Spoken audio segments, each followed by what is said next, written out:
धरना नहीं है, ये चंदा उगाने का अड्डा है। तो वो आके बोले यहाँ पर अंदर में आए, जैसे करुणाशील भंते जी आए, चंद्रकीर्ति भंते जी आए, बड़े बड़े भंते, सारनाथ के भंते आए, आज प्रगतिशील चंदिमा भंते। हर्ष बोधी भंते जी ने भी आरोप लगाया आपके ऊपर कि आप सिर्फ यहाँ चंदा उगाने के लिए बैठे हुए हैं धरने पर। तो कितने बार मीटिंग में आए हमारे, और च्यूअर का थोड़ा ख्याल करे, च्यूअर लगाकर तो झूठ बोलना नहीं चाहिए और दलाली नहीं करना चाहिए। मैं सिंपल बात, आज 31 मार्च है और 48 दिन पूरे हो चुके हैं धरने को, और हमारे साथ आकाश लांबा जी हैं जिनके नेतृत्व में ये आंदोलन चल रहा है 48 दिन से, और लगातार यहाँ पर भीड़ बढ़ती जा रही है। साथ में मैं बता दूं कि भंते करुणाशील राहुल जी भी हैं और साथ में प्रज्ञाशील भंते जी भी हैं। तो इन तीनों लोगों से बातचीत करेंगे। सबसे पहले आकाश लांबा जी से सवाल ले लेते हैं। सर, 48 दिन हो गए हैं और इन 48 दिन को देखते हुए अभी तक सरकार का कोई भी फैसला आप लोगों की तरफ नहीं आया।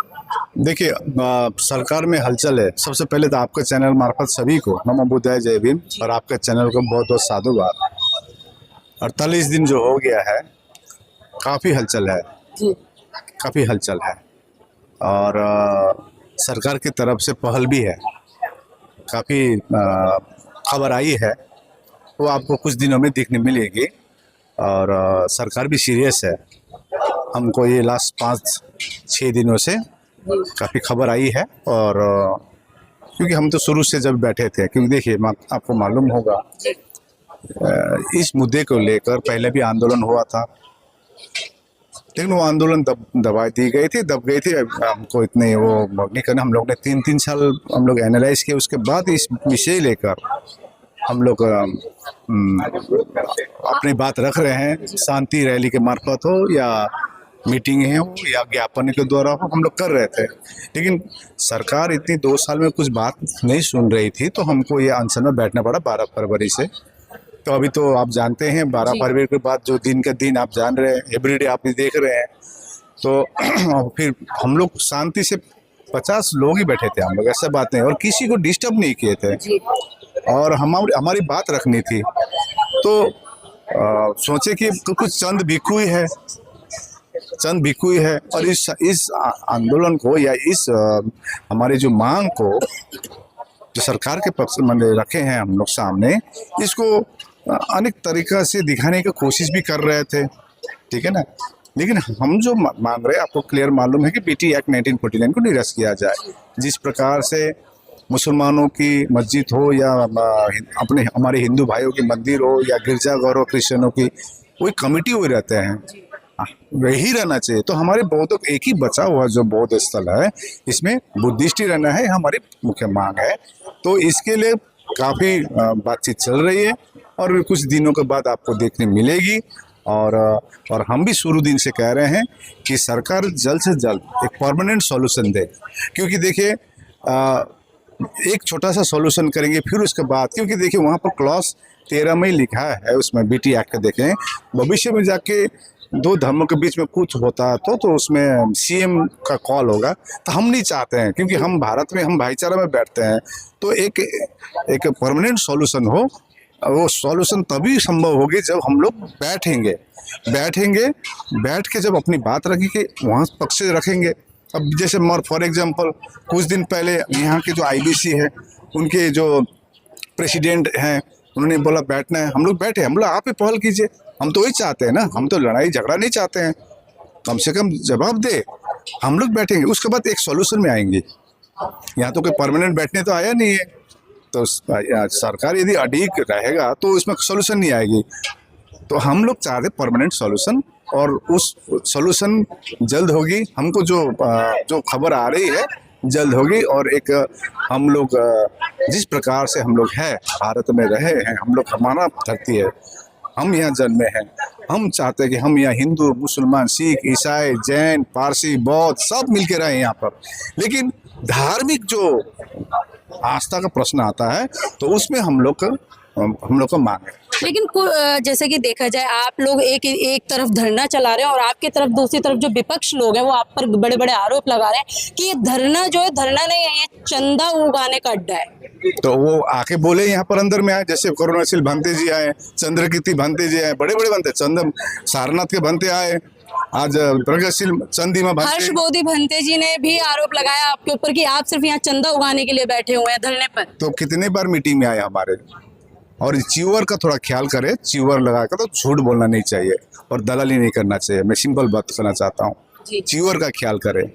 आपको इतनी पीड़ा हो रही है तो आप आइए अंदर में, कोर्ट टीम में आइए, यहाँ बैठिए, देखिए, हिसाब किताब देखिए।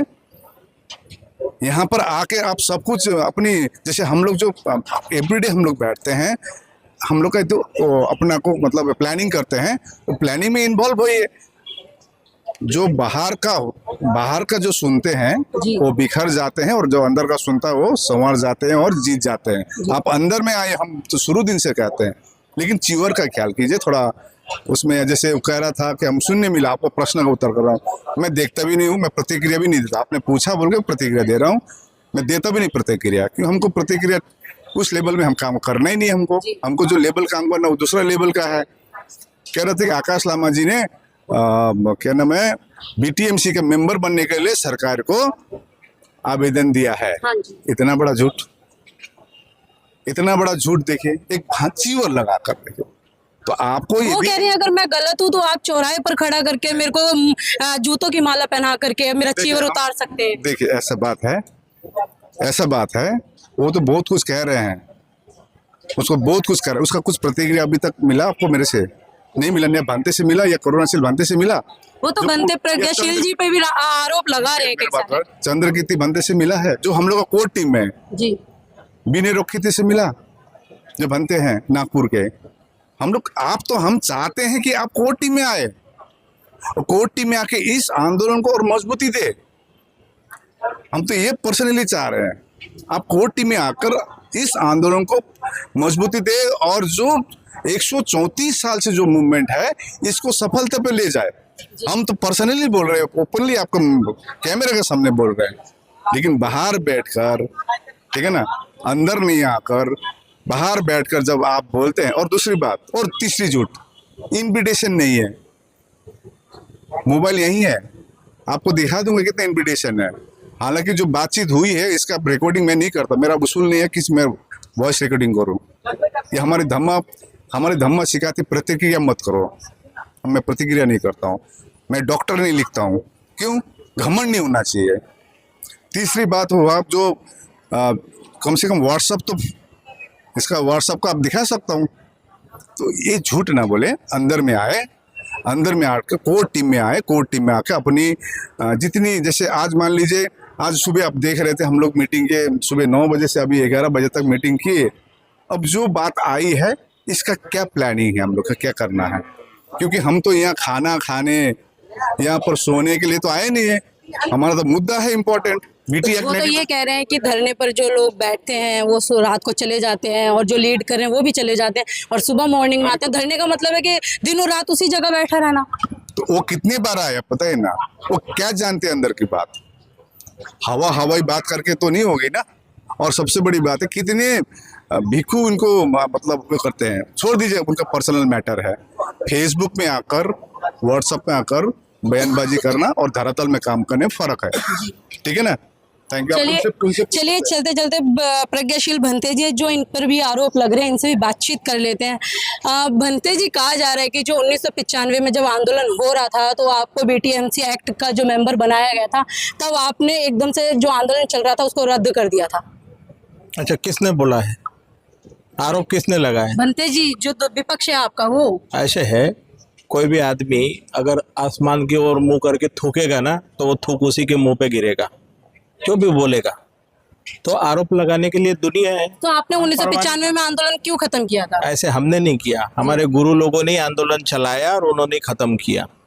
हम तो अभी भी आंदोलन में खड़े हैं, हम कभी आंदोलन से पीछे नहीं हटे, लगातार चल रहा है। उस समय से, जब से मैं बनते बना हूँ तब से आंदोलन में ही हूँ, और अभी भी आंदोलन में खड़ा हूँ। भंते करुणाशील राहुल जी से भी बात कर लेते हैं। भंते जी, लगातार कुछ लोग और भी बोल रहे हैं कि जो भंते राहुल हैं उनके नेतृत्व में, मतलब लांबा जी के साथ में मिलकर के वो फंड इकट्ठा करते हुए नजर आ रहे हैं। क्या आंदोलन बिना फंड के चलेगा? हमें आंदोलन कैसे चलाना है, उसके लिए क्या चाहिए? समर्थक लोग उसकी परवाह करते और देते भी हैं, और लेना भी पड़ता है। क्या बिना खाना खाए लोग बैठ पाएंगे? लेकिन वो ये कह रहे हैं कि ऑल बुद्धिस्ट जो बना हुआ है फॉर्म उसका अकाउंट होना चाहिए। आकाश लांबा जी के अकाउंट में जा रहा है, बनते करुणाशील राहुल जी के अकाउंट में जा रहा है, प्रज्ञाशील जी के क्या कहते हैं अकाउंट में जा रहा है, या बात कर विनाचार्य जी की तो उनके भी अकाउंट में जा रहा है। यानी कि कोई एक अकाउंट नहीं है, सबके अलग अलग अकाउंट है और सब अलग अलग से इस धरने के नाम पर पैसे इकट्ठा कर रहे हैं। मैं ये कहता हूँ जो लोग बाहर बैठे हैं वो ज्यादा चिंता क्यों कर रहे हैं? ये चिंता तो हमें करनी चाहिए कि लामा जी के खाते में जा रहा है, बनते जी के में जा रहा है, मेरे में जा रहा है।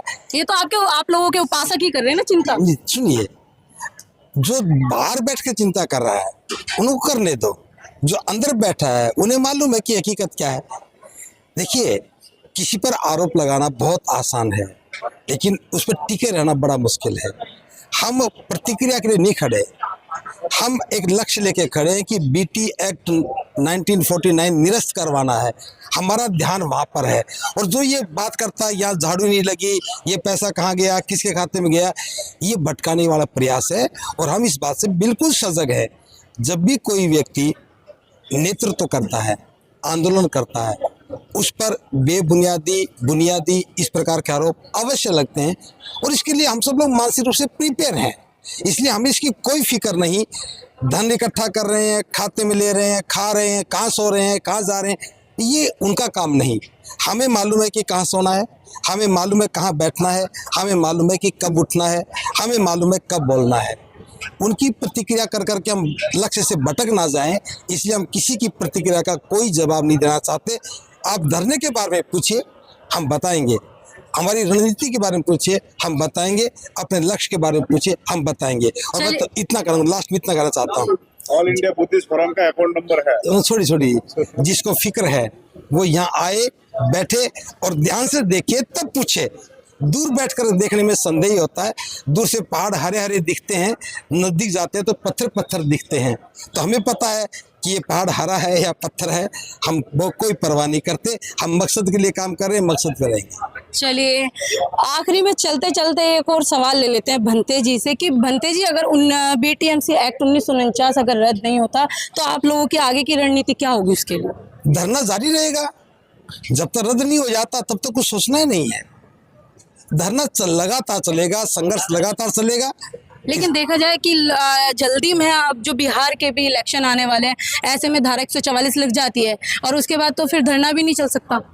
लग जाती है, पुलिस का काम है, प्रशासन का काम है, क्या करेगा क्या नहीं करेगा। हमारा काम एजिटेट करना है, आंदोलन करना, हम करेंगे। क्या परिस्थितियाँ होंगी वो आएंगे तब बताएंगे। जब परिस्थितियाँ आई नहीं तो उसके बारे में चिंता क्यों करें? अभी बरसात आई नहीं, हम अभी आज चिंता क्यों करें?